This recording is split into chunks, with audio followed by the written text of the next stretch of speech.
I hope you all have enjoyed the videos and the photographs as much as I have this week. Thanks to all of you that sent photos to APPA to get them incorporated into the technology that we've all been able to enjoy. So thanks a lot for doing that. I really appreciate it. Well, welcome. It's our last session for APPA 2014. I hope that you've had a great experience here and have had a lot of fun along the way. Congratulations again to all of APPA's award winners. Thank you, President Smith, for a gracious host last night, wonderful dinner, and hope everybody had a great time. So thank you very much, and congratulations again to all of our award winners.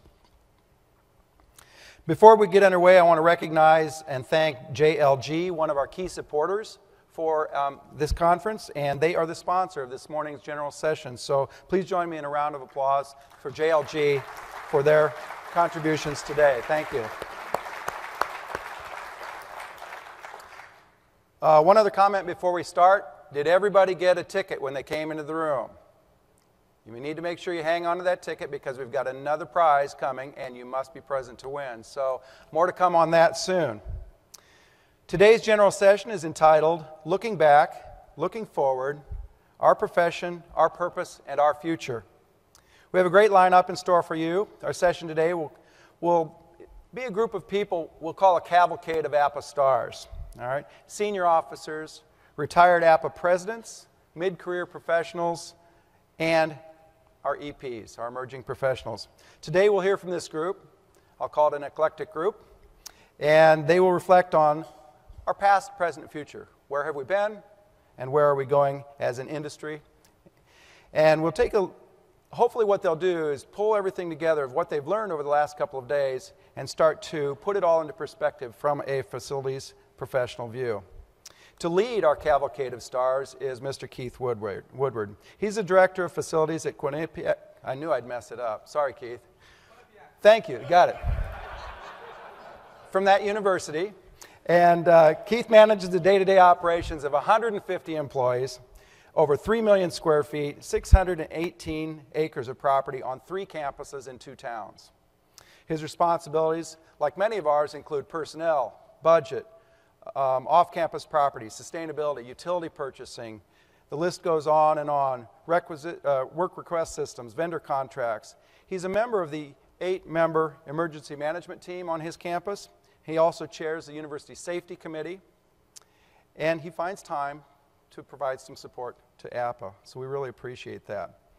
A graduate of APPA's Institute for Facilities Management, Keith was the 2009 president of ERAPPA. So would you please join me in welcoming Keith Woodward to the stage. Thanks, Jeff. Thank you. Good morning, good morning, good morning, good morning, everybody. How is everybody today? I like that already. So if I may, I'm going to just quickly deviate very quickly from the program just for 2 seconds. Lander, John, the leadership team at APPA, thank you for everything that you've done this week. It's the reason we come back is because you continue to put on quality education programs. So thank you all very much.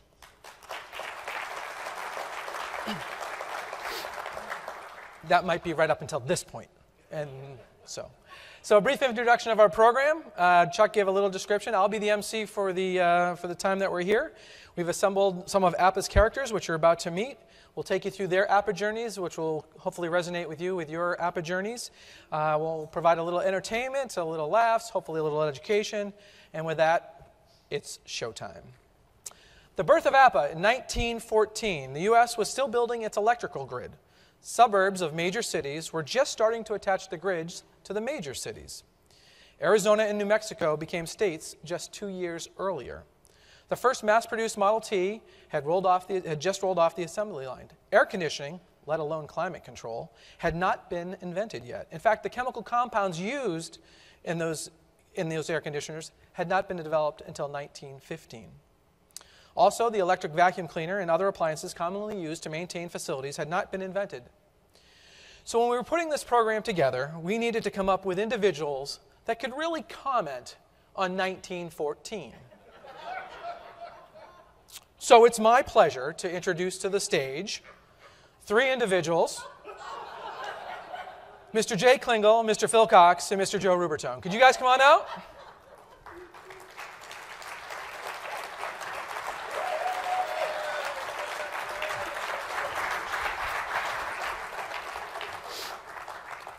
quite frankly not a bad-looking group from 1914.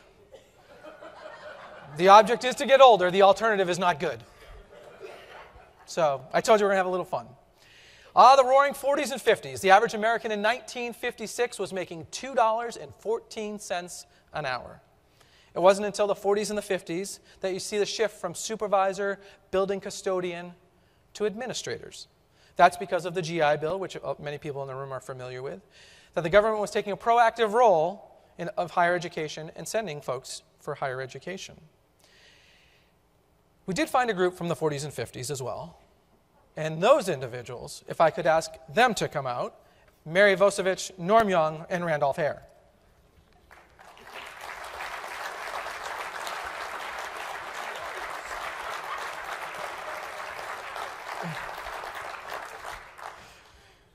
All right, the boomers.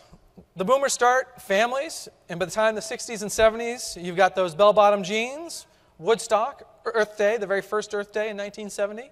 There was a huge facilities boom on campuses throughout the nation. Community college, although they had been established for decades, really started to come into their own in the 1960s.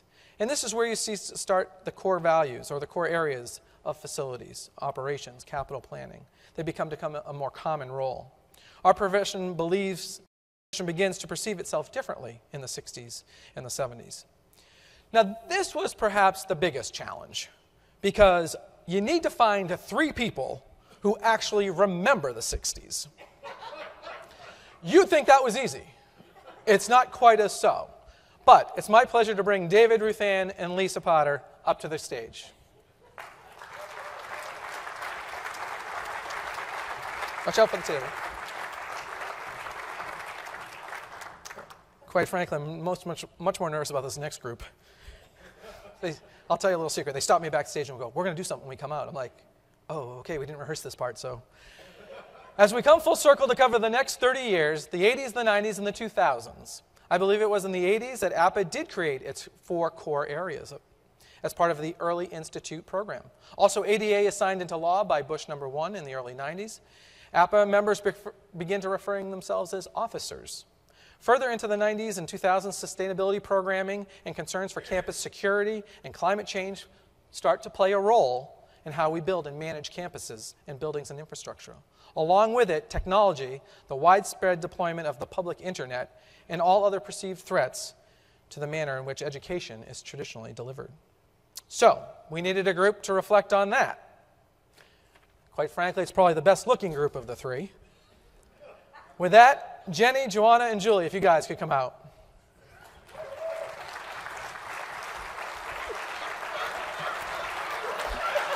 Watch it, baby.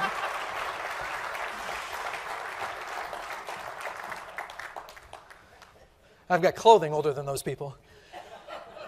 All right, so now this is what we call our gallery of APPA superstars here. And so thank you all for volunteering first and foremost. And what we're going to do is a little bit like Johnny Carson. For those of you who are young and don't know what Johnny Carson is, just Google it. You'll be all set. If I could have Jay and Joe and Phil come on over. So we're going to sit and have a little conversation with all 3 of you. Have a seat. Thank you for doing this. Thanks for coming over. Sure. Jay, first off, congratulations on your award last night. Thanks so much. That was great. All 3 of you, I think, all have Meritorious Service Awards, so that's fantastic. True products of APPA, so that's great. You nervous right now? Nervous? Yeah, me too. Absolutely. Absolutely. I have no idea how this is going to go. Oh, yeah, they're out there. Yeah. Okay. 35 plus years in facilities. That's a long career. Long time. What's the biggest change you've seen in that career? Well, you know, Keith, I think we've talked about it. It's been talked about all week.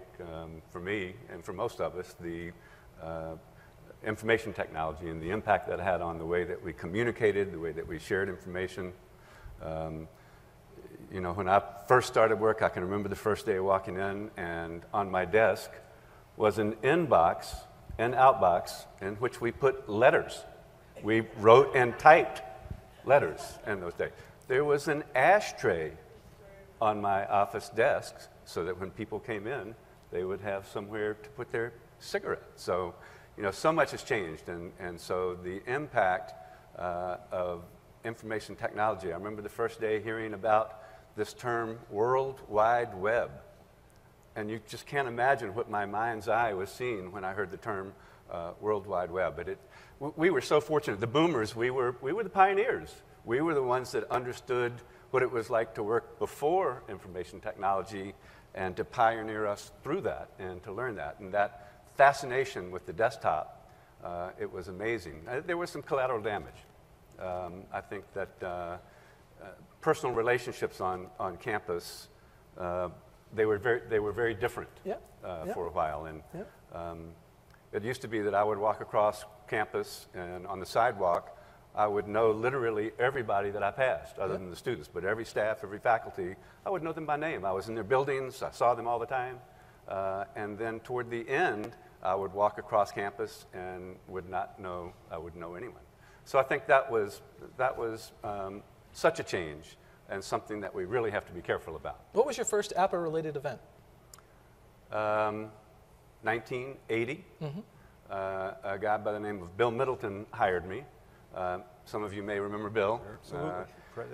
And not long after I had been hired, he said, you know, we are thinking about starting this program called the APPA Institute. It's an institute, a training institute, and I think that would be good for you. So, you know, a couple months. You had months some educational deficiencies, is that why? I did, yes. Okay, yes, I'm yes. just curious. We might as well go there. That's what everybody was remedial thinking. work, and so it was in Orlando, Florida, which is where we'll be in September, so full circle. Yeah. And I remember I got out of the airport, got to the venue, walked into the venue, checked into my room, walked down, opened the curtains, and I was on the 5th fairway of a golf course. I am going to like this job. And you were hooked from there? Hooked from there. So very good. I think that was the very first APPA Institute. So. Great. And I should also tell you a little bit about Jay. Every year at his University of Virginia, they have a Founders Day for Thomas Jefferson's birthday. And this year, in honor of Jay's retirement, they planted a tree in your honor. Am I correct? They did, yeah. Sugar maple tree? That's right. Congratulations. Thank you so much. Very nice. Thanks, Jay. Mr. Rubertone.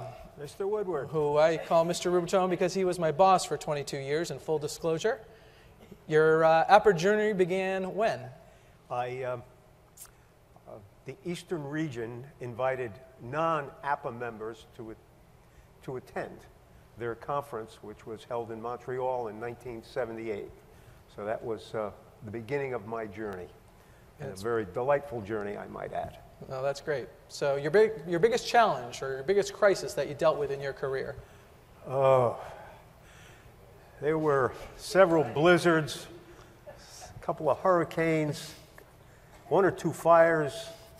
Tell the story quickly, very quickly, about the fire that we had in one of the residence halls where you actually found the evidence. We didn't practice this part, so. There was a student that had an appointment with a residential life counselor on a Friday afternoon to get some discipline administered, and the residential life person canceled the meeting. So the young man was upset that he did not know what his punishment was for the weekend. So he returned to this fully occupied residence hall about 1 o'clock in the morning and sprayed this woman's desk with lighter fluid and lit it on fire. Fortunately, the RA smelled the smoke from the open window and evacuated the building. At that point in time, I had security under my scope of responsibility and responded to the scene. The dormitory was located on a parcel of ground that was adjacent to a pond, and floating in the pond was a white plastic container that looked like it had been lighter fluid. So with a rake and some boots and some other things, we recovered this lighter fluid container that had a 99-cent sticker on it that said Chucky's Country Store, which was the mobile station up on Whitney Avenue. Fortunately, it had been robbed a number of times, so they had a video system. And What detective? And there was our guy at 110 buying this charcoal lighter fluid. So about 4 hours later, we found him in The police escorted him from campus, and he actually did some jail time because it was an arson. So. Very good. So thank you. But certainly, I will have to question some of your hiring decisions. I mean, certainly, I mean that we should really talk about. Yeah, I agree with that. In fact, I thought you might. When I called a reference, they said to me, "You'll be lucky to get him to work for you." I didn't think at that time what they meant. Over 22 years, and the guy, he had 5 kids. He could not be paying attention. So, anyway. Mostly all true. So thank you, Joe. Phil Cox, APPA president at one point in your life. Yes, I was. So does that seem like a long time ago? It was a couple of years ago, Keith. Yeah. But as I got here, I discovered somehow there are 12 past presidents since then. So you do the arithmetic. I'm not that quick, yeah. so I'll All right. let somebody else do that. So yeah. So professional development back, you were at Cornell, correct? Yes. So what was professional development like back then? My first experience was in '83. My boss at the time, I had just joined the university, says, go to Fort Lauderdale and go to this APPA Institute thing. Well, I knew nothing about it. But it was sort of indicative of the time that to get good professional development, it was pretty rare. It just wasn't available readily, and it cost a lot of money because you were traveling. But since then, APPA's distributed that training to the regions, the chapters, even to institutions. So it's a lot more readily available. And now we've got our body of knowledge online. So anybody from anywhere in the world can get at that stuff. At Cornell, we have a personal dialogue every year with people. And one of the important elements of that dialogue became your professional development. So the employee and the supervisor had to agree on an annual basis what their professional development was going to be. It wasn't going to be just catch as catch can. Yep. And so it became very deliberate, and I think it improved a lot. Very good, very good. And in the words of Forrest Gump, that's all I have to say about that. So that was your first memory. What's your favorite memory? Do you have a favorite memory of all your APPA? Do you remember when you took over as president? Oh, I remember it well. It was in Phoenix. It was only 114 degrees there. That may not rank among the favorites, but memorable. Yeah. Memorable. Anybody that goes to committee work or board work at the APPA office in Alexandria, you're going to have fond memories. And one of mine was, in the evening, we all went down to Old Town for dinner. It's a great, great place to go for dinner. And on the way back, there's maybe a dozen of us.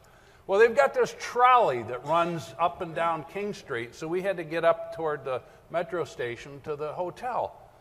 So after having dinner, we climbed on this trolley, and I was a little further in the back, and it was packed. I mean, there was all kinds of tourists there. Well, Jim Roberts was the last one on the trolley. So from the back, I yell up, "Jim, last one on the trolley leads the sing-along."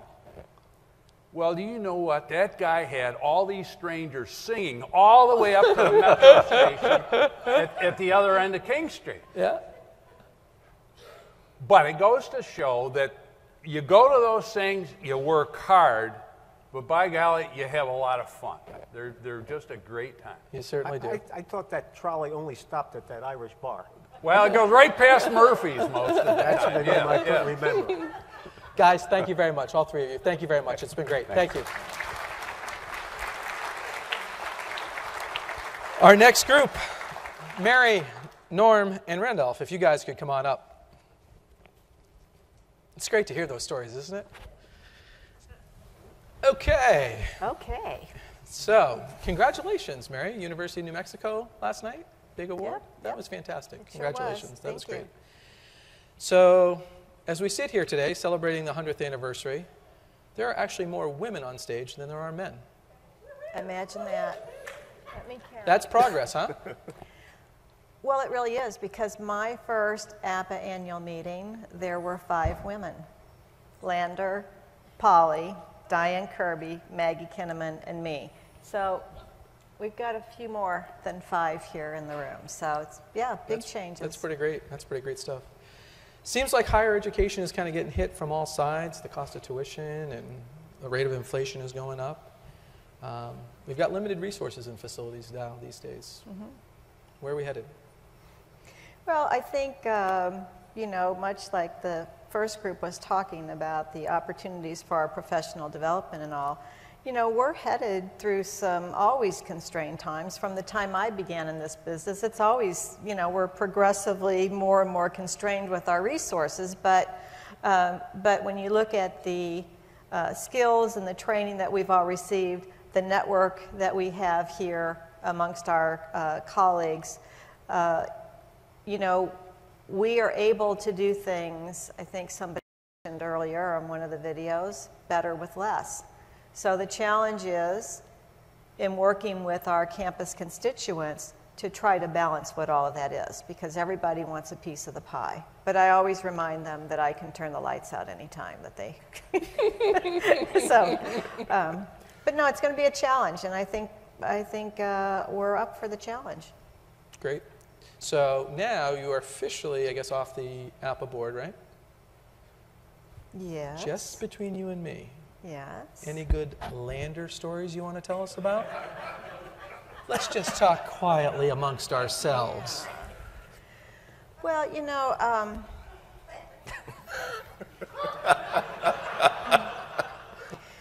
Lander started in the facilities management business as well. In fact, she married the most handsome roofer in Maryland. I don't think you all know that. But, you know, and Lander is the hugger of APPA. Did anybody ever notice that? She's the hugger. Really? Yeah, go for it. Let's line up, boys. Yeah. Yeah. So, she works around the clock, by the way, so don't be surprised if when you get up in the morning, you have an email that she is sent at 3 a.m. So, so she works tirelessly for APPA, but then she rides off into the sunset on that Harley and lets it all get away. So that's great. Yeah, I could tell you other stories, but not in public, probably. So. All right. Well, looking forward to that then. Yeah. So I'll tell you a quick one. Lander is actually not her first name. Lander is her middle name, and that Lander comes from Lander, Wyoming. So I'm going to leave it at that. But next time you have a conversation or you're looking for a conversation starter, you can have that with Lander. Wasn't there a story about whether she was conceived in Lander, Wyoming, or was it just passing through? I don't want to get into those details, Mary, but that will certainly be a conversation for our delegates. Okay, well, we won't go there then. Thank you, Mary. Our current president just took office last night, Randolph Hare. Randolph, sir, looking forward to seeing you smack dab on the cover of Facilities Manager magazine. That's what they do. For those of you who don't receive Facilities Manager magazine, usually sometime in the fall, they put the current president right up there, smack dab on the cover. And I should tell you, well, maybe I shouldn't, but when I bring that home and my 5 kids get their markers and crayons out, I didn't even know it was Glenn by the time they were done with Glenn. I got no idea who that was. So I'm looking forward to seeing what they do with you. So looking forward I'm proud to add to their entertainment. Yes, absolutely.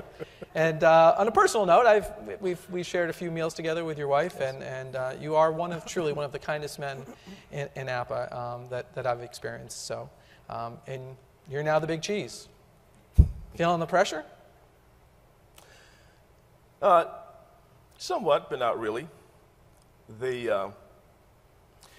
As my good friend Polly Penny mentioned to me last night, she says the training wheels have come off. You know, you have to hit the ground running. And I would say, you know, having served on the APPA board for the past, well, a total of 5 years, so you have some experience and background. And also having worked very closely with Glenn this past year, and Glenn was the recipient of a great deal of training from Mary. It wasn't easy. I benefited from that training indirectly, and so I think I'm prepared. Well, I feel the pressure for you. I mean, I know it's a big gig, and you know, I'll be honest, I've learned some stuff along the way, and I've seen this in Washington, D.C. So if you make mistakes, just blame it on Peter. He's a mayor. He's used to this political stuff. He'll be fine with it. Right. How about the biggest challenge that you've had in your own work environment and what you've been doing as a senior facilities officer? Okay.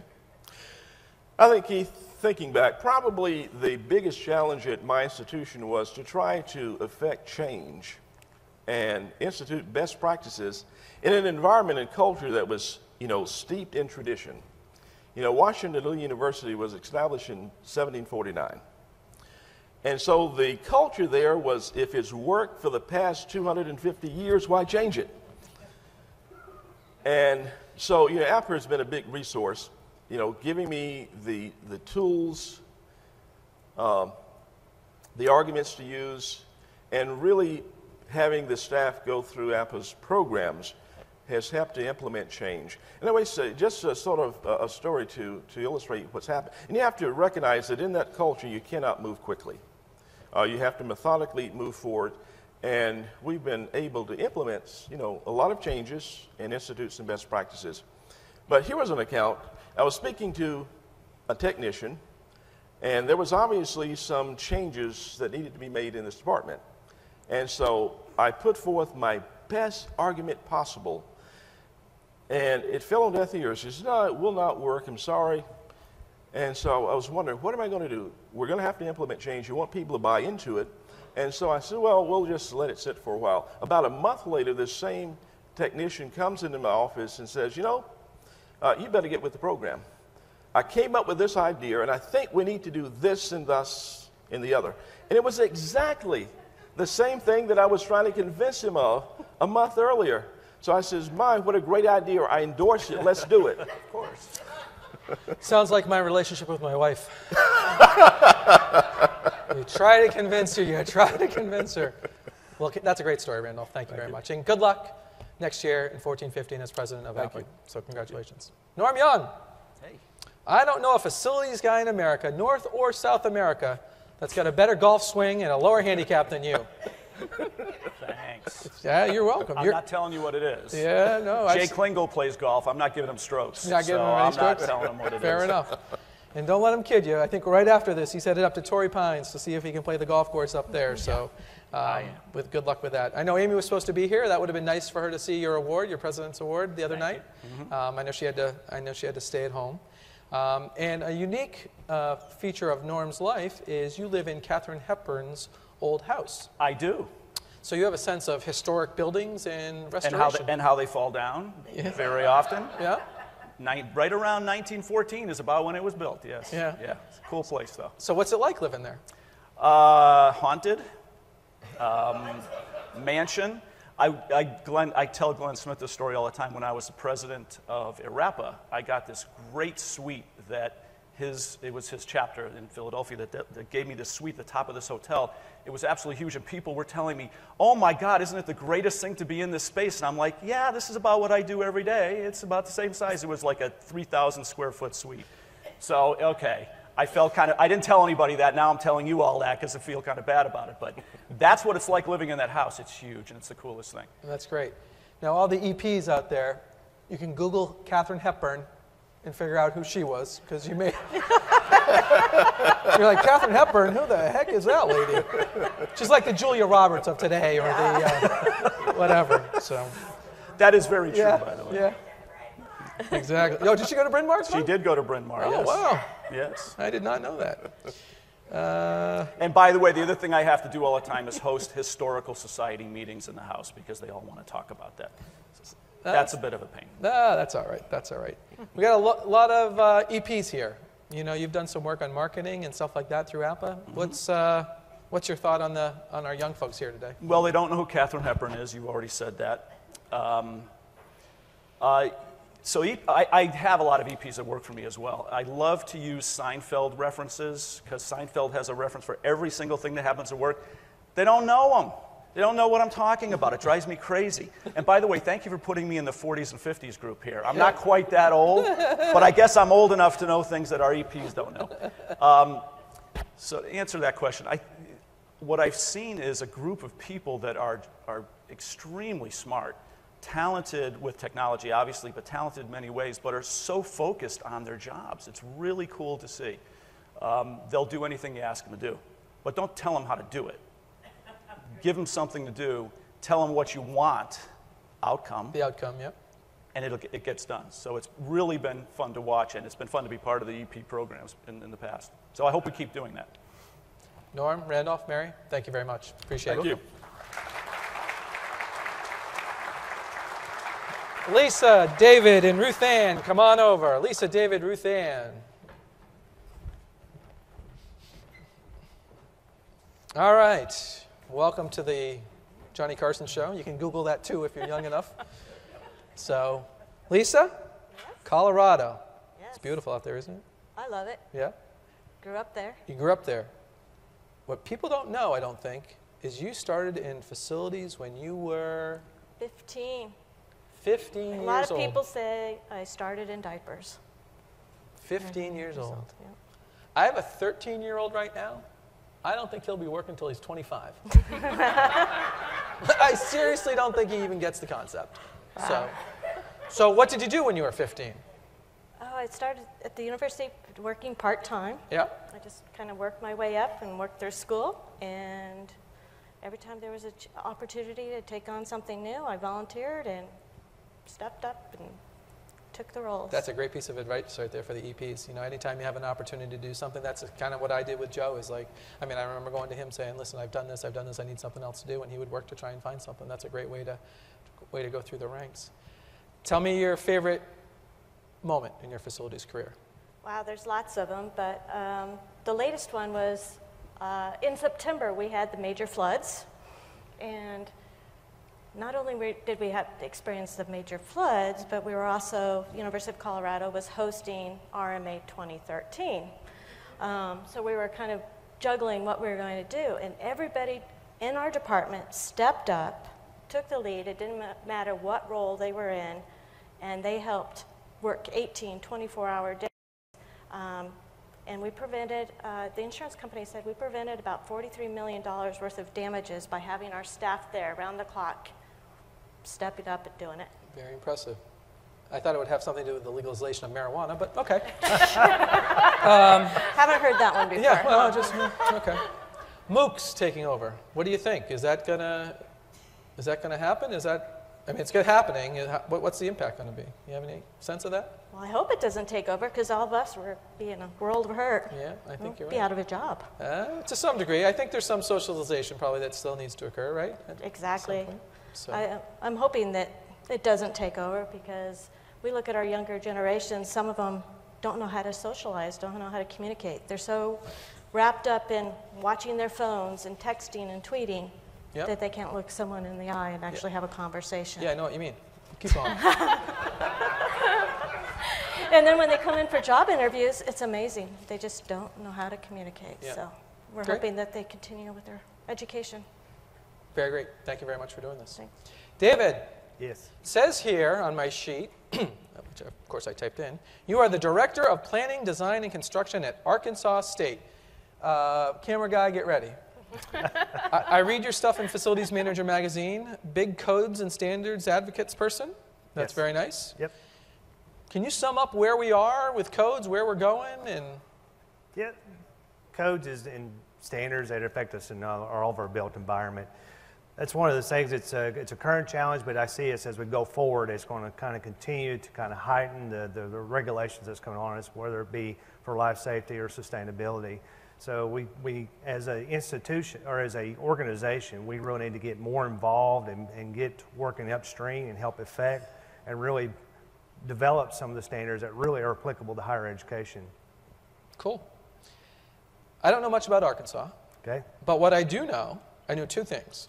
Bill Clinton was from there, obviously, That's right. and we'll get to that in a second. Camera guy, get ready. And Murfreesboro, Arkansas? Murfreesboro? Yep. Murfreesboro, which is the home, this is what my wife told me, the home of the only diamond mine in the world that's open to the public. That is correct. You can go there and dig. They find a diamond about every 2 days. Well, wow. That's pretty neat. So I have heard that you do a Bill Clinton imitation. I do. Camera guy, you ready? Zoom in. Let's get away from Lisa. I love higher education. I love my college years. I think about going back to college. I'm going to go to probably Colorado or Washington. They got great brownies that I can inhale. Just awesome. Hey, Lander, you're a hugger? Call me.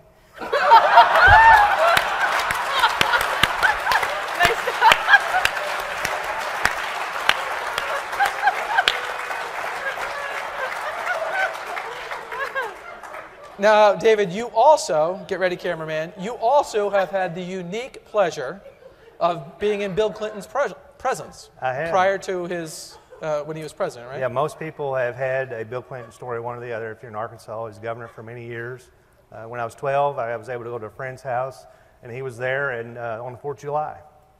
And you were concerned when he got elected because you weren't sure about his eating habits. I felt like that somebody needed to coach him on how to eat ribs, because that day he loved. Why don't you show us how he was eating those ribs?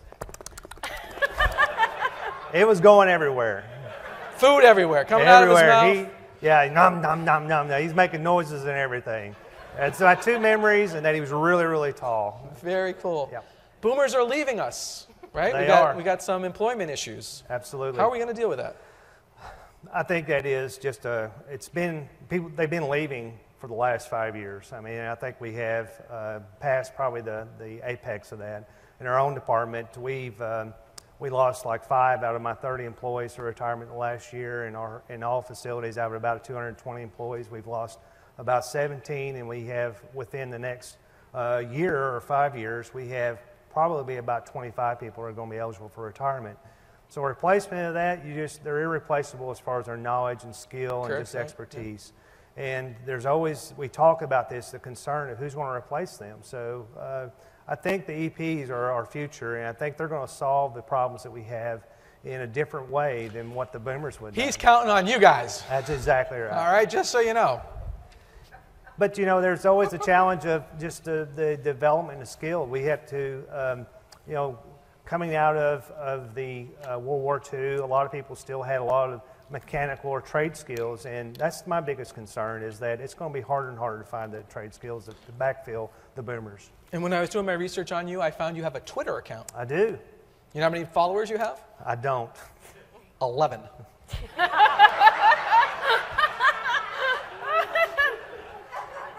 You know how many I have? Nope. 6. Hey, brother. We'll get into that Twitter world sooner or later. Thank you, David. Appreciate it. Ruth Ann. Yes, sir. Just talking about Twitter and social media and Facebook. Is that the kind of lady you are? I think I'm pretty social, but I was born in the 60s, so I had to meet the EPers like Casey before I even knew what Facebook and Twitter was. Fair enough. Yeah. And you are a 2009 Pacesetter Award winner. I am. You got that in Vancouver. I did get it in Vancouver. That was the coldest July I've ever been in my entire life. Unless you live in Minnesota. Yeah, that's true. That is true. I remember that was cold. So here's what I know about you, and tell me true, false. You have a non-drinking balance issue only at APPA. That is absolutely true, and I'm sticking to it. So when I first got involved with APPA, and Polly, Penny, could you please stand up? Please. Jay, please stand up. Please stand up, Jay. So when I first got involved in APPA, I believe in mentoring. These were the folks that I mentored me. So when I have fallen and cracked my nose, cracked my finger, it had nothing to do with drinking. It had to do with the leadership. Thank you. Note to the sound guy, turn Jay's mic down, please. In your first APPA meeting was very similar to Mary's. It was. There was 3 women in the room at the time. There were 3 women in the room. And I will tell you, and that was actually the MAPPA event, and I will tell you, having 3 women in the room, the thing that I've noticed, the difference between then and now, I could go right into the bathroom and have no issues whatsoever. Yesterday I had to stand in line. What's up with that? I know. That's not good. And you also, my last little fun fact here, is you have 16 baby chickens. I do. And the leader is named after Suzanne Healy. It is. So here's what I've learned. Many of you know me. I don't have children, but so the lead chicken is named Suzanne. The lead chicken is named Suzanne. Yes, I'm going to get to it. Just all a right, second. go ahead. I'm just I got to making tell sure. the story about. All right, I'm just making sure. So in order to belong to APPA, apparently you have to have babies, and you have to double your efforts. I'm really competitive. So I got 16, and I believe that if I'm going to be competitive, Suzanne Healy is our MAPPA liaison.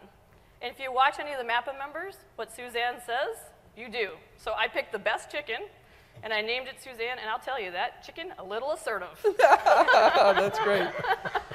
So APPA doesn't, as many in the room know, and it's part of our history, APPA changed from the Association of Physical Plant Administrators to now it's Leadership in Educational Facilities.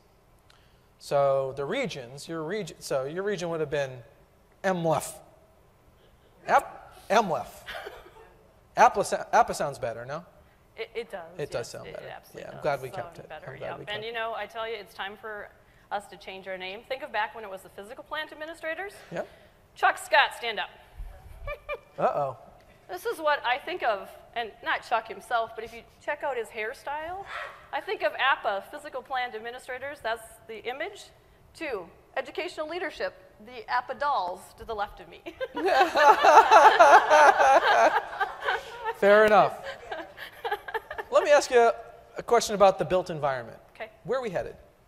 You know, I think that that would have been a really tough question for me if I wouldn't have attended this conference this week. I think we heard some really great speakers on that. I think one of the things that we learned is that there will always be an opportunity for collaboration. You know, what I heard yesterday was community, and that's actually what I think about this association. I've met some of my best friends here, and so, you know, I do think things are going to change. One of the things I do remember from the speaker was we need to continually reinvest in ourselves and reinvent or we're going to perish. And, you know, I tell you, that's what it's all about. So. You have an EFP and a CEFP as well, right? Correct. You're a great example. Ladies and gentlemen, these 3 individuals, give it up. Thank you.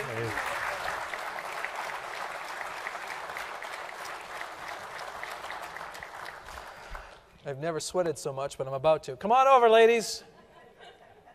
Our 3 EPs, Jenny, Joanna, and Julie.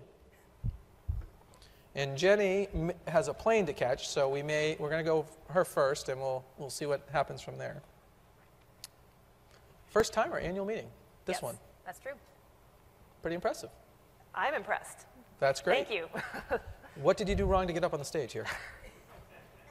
I must have been too visible and said yes too many times. So. No, actually, I can attribute it to someone I might consider a sponsor. My SFO, Jay Williams, really encouraged me to come, and I'm very appreciative. And I also had a scholarship to the EP Summit, so took advantage of the scholarship program. Yeah. That's fantastic. From Virginia Military Institute, it says here, 4 pet goats, and you travel the world for aquathon competitions. Among the things I wish I'd never told anybody, yes, there's a lot of good dirt. Why don't you tell everybody, I know, and we'll get to that in a second, why I know, but why don't you tell everybody what that means, what's an aquathon? It's a combination of swimming and running, basically a triathlon without the bike. But you got to tell people how the distance is. Oh, short and sweet. Oh, you do the short ones? Oh, yeah. Oh, okay, all right. You are responsible for sustainability facilities operations at VMI. Wasn't too long ago that sustainability really didn't have a voice. We do now. What's that voice like? That's true, and it's been very encouraging over the 8 to 9 years that I've been in the sustainability field to see that taking hold in so many other fields across the institution. And you know, I think the drivers can be anything from a president wanting to compete with peer institutions or students bubbling it up from the bottom. And where they meet in the middle, you have to look at, you know, where are we going to get this stuff done? And usually that's facilities. What's on the horizon? What's new? What's coming down the road in sustainability? Well, I think if you've sat in several of the sessions here and also just look around at your own operations, you realize if we're going to institutionalize sustainability, we can't do it alone. And so reaching out and creating those cross-institutional partnerships is really valuable, and it's the way ahead. And I've got some great success stories already with that. Let me go a little controversial on you. LEED certification on buildings. Some people say there's some high costs associated with doing that process. Talk about that. So what I'm about to say is my own opinion. Okay. I am a lead AP. I got my accreditation for a reason. And generally speaking, what I hear is there is a 2 to 4% increase in costs overall for a project to go lead versus not. Now, standards are increasing, and so we're seeing some drivers there. Also, depending on where you are in the country, your contractors and your product suppliers are all catching up and even exceeding the expectations and the standards of lead. USGBC exists to transform the market, and that's exactly what they've done. So I'm all for it, and I'm also strongly of the opinion that there is no such thing as a LEED certifiable building. You either get your PhD or you don't. You get certified or it doesn't count. Fair enough. In your short time here, your first annual meeting, besides, of course, this moment, can you tell me your favorite APPA-related story that doesn't involve a bar or a goat? Sure. Actually, I'm going to go. So 2 years ago, I attended Serapa. It was at VMI. And I remember actually chasing Lander out into the parking lot because I was so inspired by her and the potential that she seemed to represent for me as a young woman and a young professional. And we had this great conversation, and then I left, and she tricked me into having this existential crisis. For several weeks, I was wondering what kind of professional am I going to be, sustainability or facilities. Yep. And now, only just a short 2 years later, I realized they can be one and the same. So this has been a really great eye-opener for me as things are kind of coalescing around sustainability and facilities, and I don't feel as much in crisis anymore. That's fantastic. So I wouldn't minimize the training that she does. My wife does Ironmans, which is about 2.2 swim, 112 on the bike, and then does a marathon after that. So I'm very familiar with the training that you do and the work that you do. So it's a credit to you. So congratulations. Thank you. Julie. Yes. Whose idea was that to come out there and do the little dance over here? I can't tell. So there's a lot of people in this room that probably started as a project manager. You're a project manager. Yes. And now these guys and gals have got big titles and things of that nature. How are you going to get there? Well, I think I'm going to need a lot more people to retire. I'm just going to have to wait them out, I guess. Yeah, it's not easy, let me tell you. I waited 22 years for Joe. It took forever. So I have some time on my hands. So very good, very good. How do you envision the college of the future, or how do you envision what that's going to look like?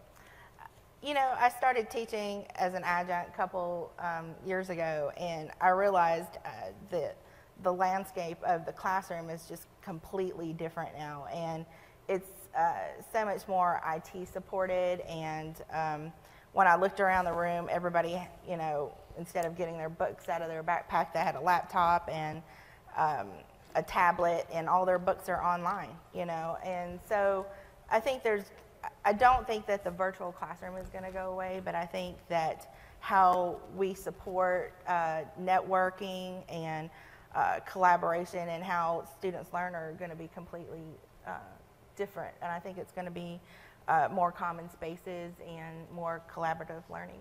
What's going to happen when you're in charge? Well, I do remember the first time I had gone to a TBR staff meeting, and I thought we were open to ideas, but they're really not. So I'd like to kind of streamline some processes, and you know, I think little by little, just kind of try to change that culture of you know, bringing in new ideas and new processes. Now, I asked Mary earlier if she had any good Lander stories. You work for Mr. Gray, right? I do. You got any good David Gray stories? I came prepared to tell it all. The Great! Good, the bad, and the awesome. ugly. But he decided to sit in the front row, and I just realized I still have to go work for him. So after he retires, 6 months next year, right? Come back. We can have you back on the stage. Yeah, give us all the stories. We'll tell the stories. So when Suzanne asked you to do this, why'd you say yes? Actually, you know, I went to the EP Summit, and we were talking about kind of boxes, and you know, I wanted to. This is something I normally wouldn't do, but I thought I'd just step out and do it. And I thought it was kind of interesting what Norm had said about, you know, as young professionals, how we work and we want an assignment and what the end result is, but I think we want to choose our own way of getting there. Yep.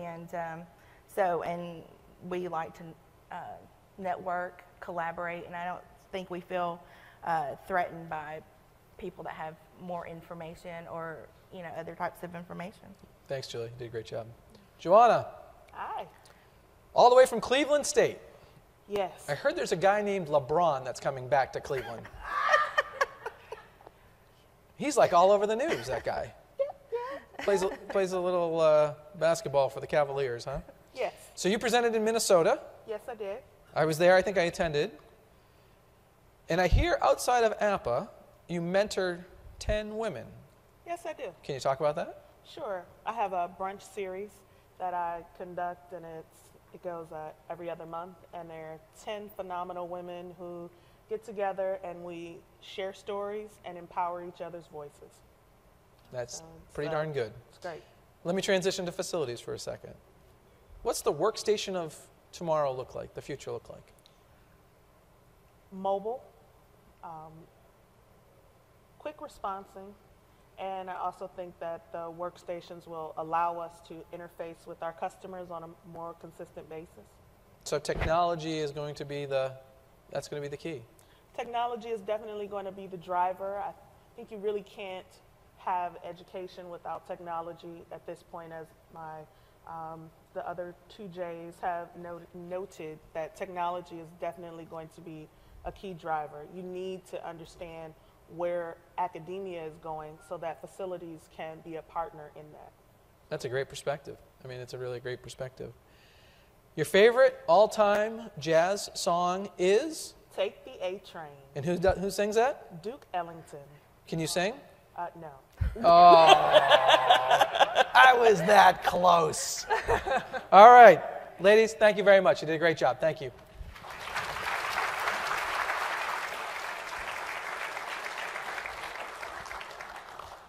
What truly a great representation all 12 of you are of this organization. I mean, it speaks volumes that you all stepped up, told your story, and everybody's got a little bit of different APPA journey. And so thank you. You all deserve a round of applause.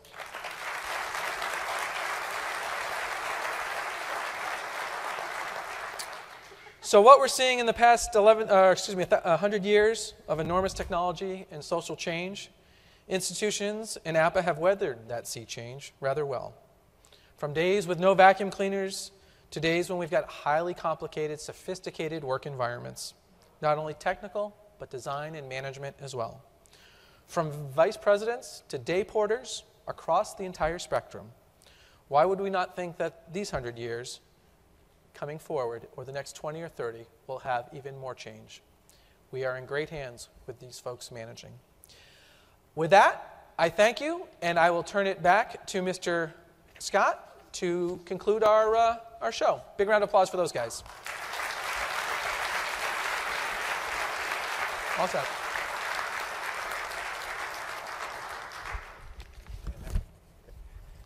Thanks, Keith, Johnny Carson Woodward. Appreciate that. Tough act to follow. And thanks again to our cavalcade of APPA stars. Another round of applause for them. Thank you very, very much.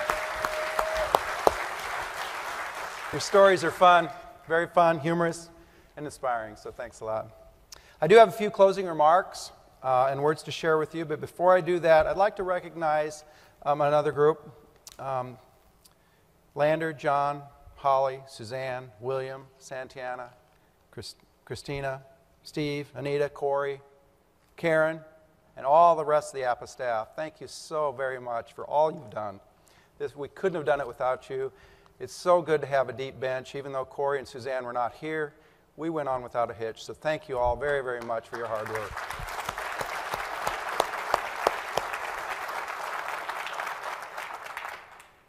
And I get to talk a little bit about my home state. We're going to be in Chicago next year, August 4th through the 6th. And I think that APPA 2015 will do equally as good or better than what we've experienced here in San Diego. And I'm really pleased to announce that just yesterday, we were able to confirm 3 speakers for one of our plenary sessions. Arguably, over the last several years, one of the things that has changed in our campuses as much as anything has been campus security, safety. And we've got 3 representatives that are coming from Columbine High School, Virginia Tech, and Sandy Hook Elementary. And these folks have never been in the room together, but they were all on their respective campuses on the day of those tragedies. So we really look forward to a very exciting conversation with the folks. We can thank Keith very much for pulling this group together. And we just wanted to give you a little bit of a tidbit about what our conference is going to bring to you this next year. So, thank you, Keith. So there is so much to see in Chicago. It's APPA's birthplace. It's going to take place, 2015 will take place in the Sheraton Chicago Hotel Towers, right in the heart of downtown, right on the Chicago River, just around the corner from the Wrigley Building and the Chicago Tribune Tower, and certainly the Magnificent Mile. There's world-class museums, great sporting events. Now, I root for the Cardinals, my wife roots for the Cubs, so we have that dilemma. But some of the best music in the world will be there as well. The Chicago Blues. Chicago has it all. And if you haven't been to Chicago in a while, you'll be really surprised to see how much the city has changed in the Loop area. Restaurants, shops, Grant Park is just a few blocks away. It's a very walkable city, very safe city. And to give you a taste of what you'll experience, here's a short video from the Chicago Convention Visitors Bureau. I think you'll enjoy it.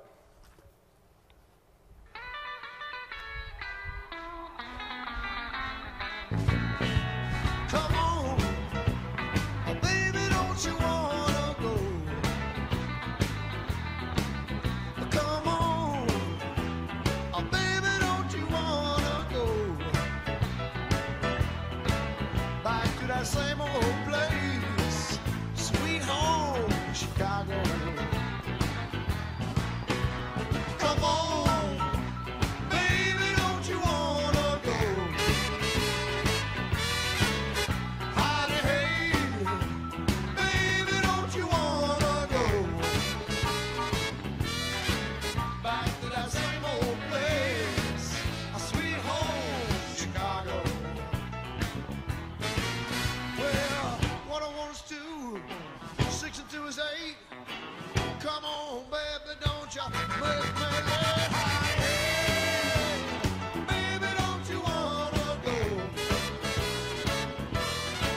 back to that same old place, sweet home, Chicago. Kind of gets you in the mood, doesn't it? How about that? So we really want to welcome everyone to Chicago, our 101st anniversary conference. We really look forward to this. And what's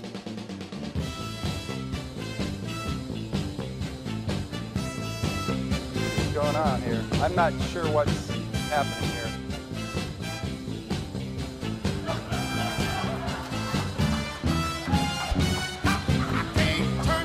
Ladies and gentlemen, Mr. Elwood Blues.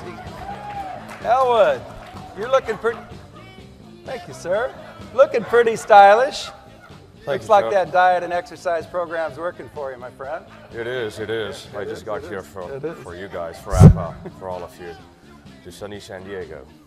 And I got something for you, Chuck. Thank you, Elwood. Elwood's just reminded me we've got a... We've got a... Excuse me a moment. We have a raffle prize giveaway. Isn't that right? So everyone in the room have their ticket out. Get out your ticket that you got when you came in. And I'll tell you what our prize will be today. This is a Chicago getaway at APPA 2015. The winner will receive complimentary tickets. The gift package includes airfare tickets for 2, valued at over $1,000, hotel accommodations for 2 at the Chicago Sheraton Hotel, and free annual meeting registration for you and a guest. How about that? Thank you, awesome. APPA. I believe y'all got your tickets out. Elwood, would you do the honors? Love to.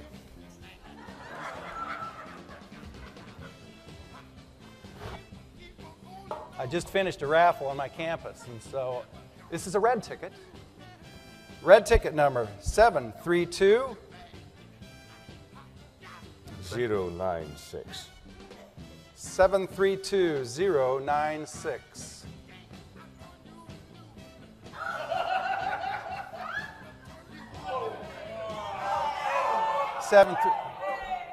No. Oh, 096.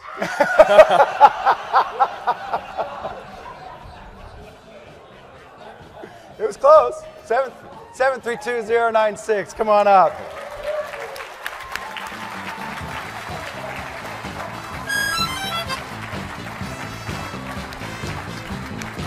Come on up. Rhonda here. And your name? Victor? Victor? Victor Tovar from University of New Mexico in Albuquerque. Here's your sunglasses. Congratulations. Here's your award. And if you'll wait a moment, we'll take a quick picture with Elwood.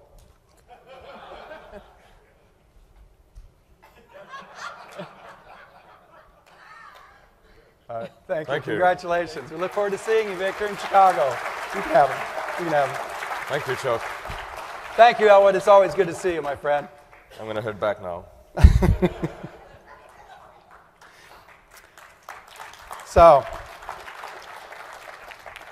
So as we wrap things all up, again, I want to thank everybody for coming and for sharing your stories and for having such a good time together. It's always great to have that opportunity to commiserate with our friends.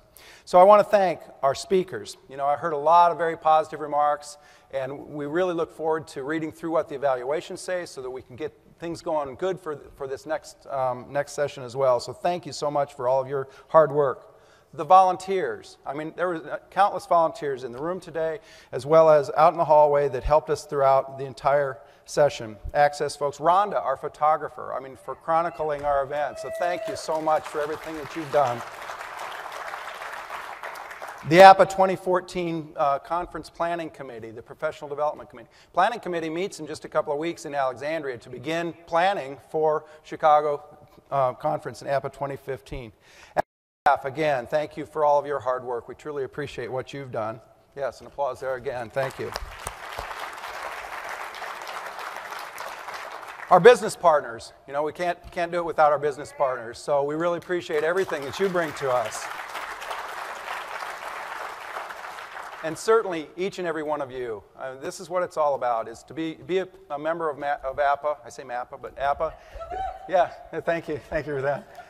No, it's just so good. So thank you so much for all that you've brought to this conference. Now, remember the APPA bookstore is still open, I think, wrapping up about now. We've got coupons and free shipping going on, so take advantage of that.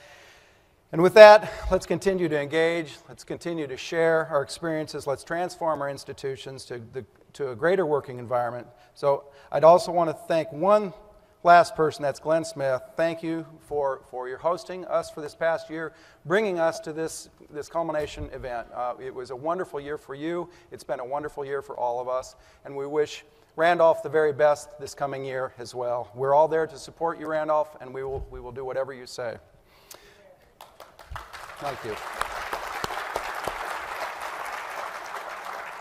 So, thank you for celebrating our 100th anniversary in San Diego. Look forward to seeing you 1 year from now at APPA 2015 in Sweet Home, Chicago. Thanks for coming. Safe travels, everyone.